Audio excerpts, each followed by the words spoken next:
Hello everyone, welcome back to our channel. On this video, I'm going to show you how to use Revolut app abroad. So let's get started.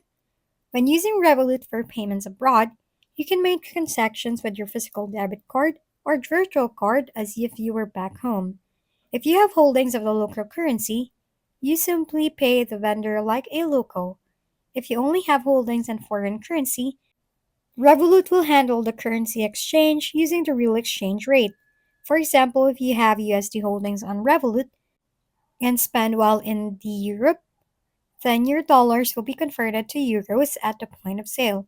As long as you stay within the £1 per month monthly currency exchange limit, there are no fees to worry about. If you go over the limit, there is a fair usage fee of 0.5% and weekend charges may apply. However, with the Revolut Metal plan, there is no spending limit for person-to-person payments within the Revolut network. There are no monthly limits. You can enjoy free transfer with other Revolut users. You can request and send money or split bills with friends using the Revolut app too. That's it. And that's it for today's video.